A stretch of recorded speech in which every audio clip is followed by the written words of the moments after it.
Oke teman-teman, Assalamualaikum warahmatullahi wabarakatuh. Kembali lagi bersama saya Dewata Samudra di channel YouTube saya.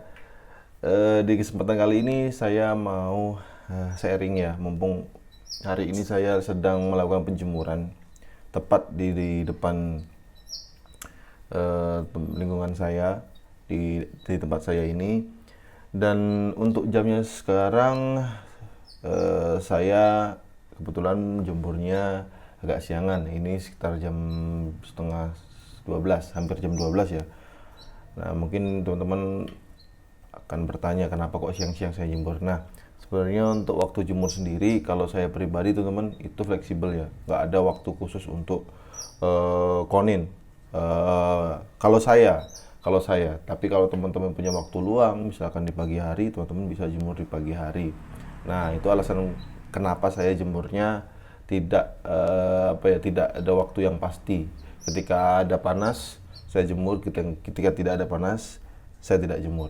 Dan kembali lagi, kalau misal saya pagi sibuk, karena kan saya pagi kadang-kadang sibuk kan, sekitar jam 7, 9, 10 kan udah mulai sibuk tuh. Nah itu kan nggak sempet, makanya di siang hari ini nanti setelah ini kan langsung makan siang gitu teman. Jadi fleksibel aja kalau pelihara burung itu. Untuk konin ya kalau saya sih nggak begitu ribet masalah jemur. Yang penting dapat panas dan burungnya bisa berjemur beberapa menit aja udah cukup ya. Nah, di video kali ini saya akan memulainya. Nah, sebenarnya saya mau ngasih tips apa sih teman-teman.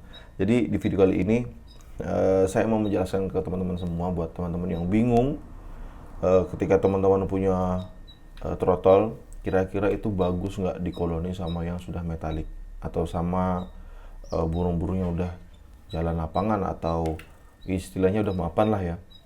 Nah, mungkin teman-teman bingung ya di situ. Nah, di sini saya akan menjawab sekaligus saya akan memperlihatkan teman-teman semua di belakang ini sudah ada burung-burung saya sampai sana itu. Mungkin di kamera nggak kelihatan ya. Saya yang sedang jemur, saya rentetin gitu. Nah, untuk pengkondisian trotolnya gimana? Nah, kebetulan saya punya trotol satu teman-teman.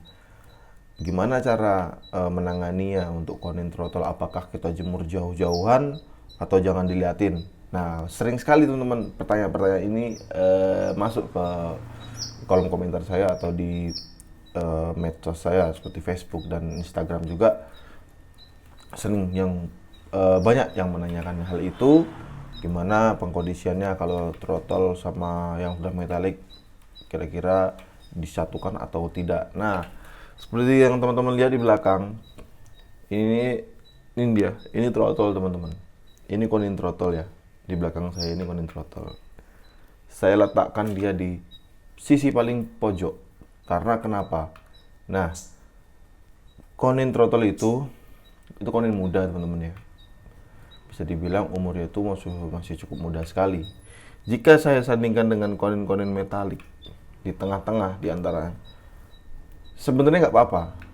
Tapi untuk antisipasi masalah mentalnya ini, saya letakkan di pinggir terus. Jadi jauh dari konin-konin yang benar-benar sudah jalan lapangan atau yang mapan banget lah. Secara umur sudah mapan, secara mental apalagi ya kan. Kalau saya taruh tengah gitu ya. Saya takutnya nanti konin, saya kan nggak tahu ya mental konin seperti apa. Maksudnya bisa aja dia sewaktu-waktu dia drop ketika ditembak dengan suara-suara yang sudah mapan kan bisa jadi, karena saya pernah mengalami hal itu. Makanya itu untuk di masa sekarang di era-era koloni seperti ini agak susah juga, memang agak khawatir juga kita ya sebagai penghobi, apakah konin ini bisa kita kolonikan dengan konin-konin yang lain atau tidak. Nah, jawabannya itu ya itu tadi. Saya letakkan dia di ujung.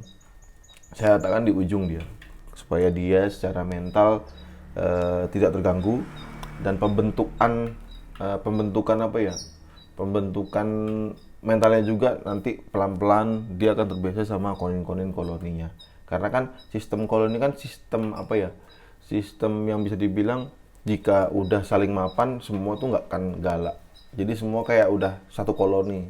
Jadi ibaratnya kita jadiin satu ke dalam koloninya dia, koloni-koloninya ini, supaya dia jadi ikut anggota dari koloni-koloni yang lain. Prinsipnya seperti itu kalau koloni. Makanya semakin banyak koloni itu akan semakin mapan burung. Apalagi burung-burung lapangan nyetingnya enak banget. Nah, itu ya teman-teman ya. Jadi itulah kenapa saya letakkan konin throttle ini di sisi yang paling ujung. Sebenarnya bisa aja saya taruh tengah, cuman kan saya nggak tahu nanti mentalnya seperti apa, apakah nanti terganggu ketika proses berjalannya waktu dia terganggu atau enggak, saya nggak tahu. Makanya saya main aman aja, saya taruh di sebelah kiri. Tapi buat teman-teman yang ngerasa koninnya mentalnya bagus, dari throttle sudah kelihatan, ibaratnya dari throttle itu dia udah mulai mapan lah, udah mulai mentalnya bagus, nggak masalah teman-teman taruh di tengah pun, mau dimanapun dia nggak akan masalah teman-teman. Tapi dengan catatan itu tadi, jika konin throttle itu mempunyai mental yang bagus dan mapannya cepat gitu ya. Jadi ya itulah mengapa kita harus pinter-pinter untuk menganalisa burung sendiri. Jadi kadang-kadang kalau ada yang bertanya sama saya itu, sebenarnya jawabannya sih sederhana. Kita perhatikan burung kita dulu. Gimana caranya? Ya diperhatikan kesehariannya dia gimana kan gitu. Kira-kira di koloniannya perilakunya dia gimana. Dari situ kan nanti kelihatan teman-teman. Buat teman-teman pemula sih khususnya ya, yang ngerasa bingung ya kayak gitulah. Maksudnya pelajarilah dulu sifat konin itu seperti apa, karakteristik perilakunya seperti apa, terus nanti dia kira-kira kalau dijejerin ini dia gimana, setelah dijemur dia gimana. Itu kan kita harus merhatiin teman-teman, dan itulah yang namanya proses teman-teman ya.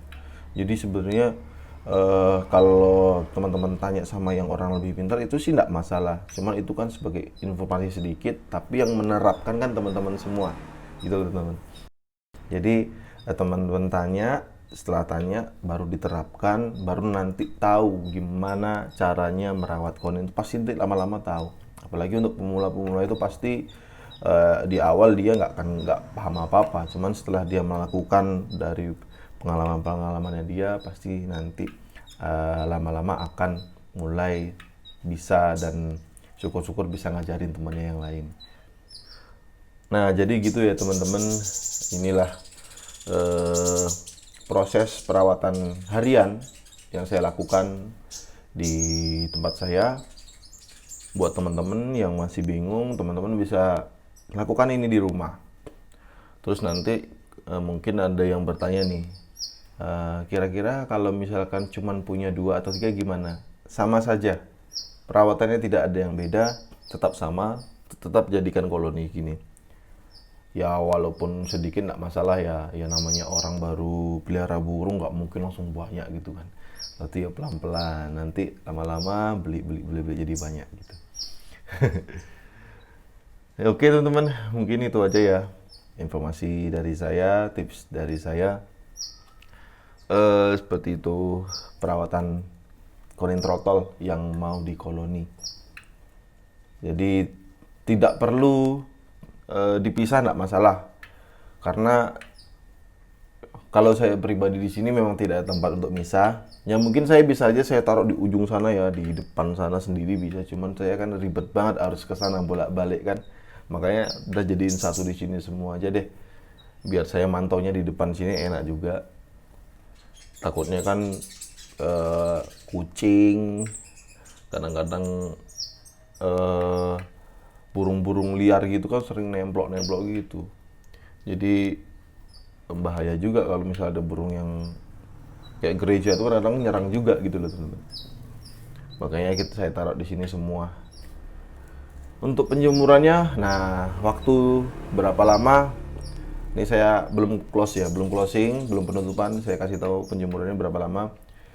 Sejauh ini saya kalau jemur bisa 15 sampai 30 menit. Lagi-lagi saya akan terus menginformasikan ke teman-teman semua perawatan saya seperti apa. Jadi saya nggak akan bosan-bosan buat ngajarin teman-teman semua, khususnya para pemula ya. Untuk penjemuran 15 sampai 30 menit.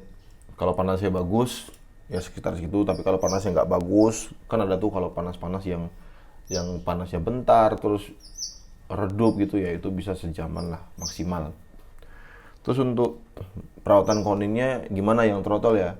Yang throttle ya seperti ini. Terus untuk pakannya sendiri ya saya berikan kroto, full kroto pokoknya. Kalau throttle saya full kroto. Yang paling penting cepuk mandi itu setiap hari diganti teman-teman, karena konin throttle itu kan proses pergantian dari bulu muda ke bulu metalik. Nah itu harus diselingi dengan apa ya, air lah, airnya harus ganti terus karena pengaruhnya nanti di bulu teman-teman.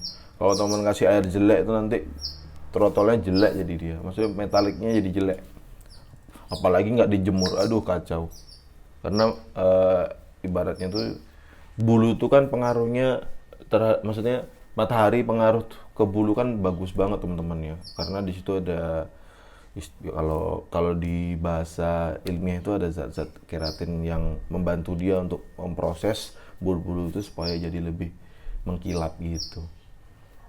Oke, mungkin itu aja tips perawatan konin throttle yang di koloni. Nanti kalau ada pertanyaan yang lain, saya akan berikan juga tips yang lainnya tentang konin khususnya. Karena di sini kebetulan saya banyak burung-burung yang akan saya jadikan konten.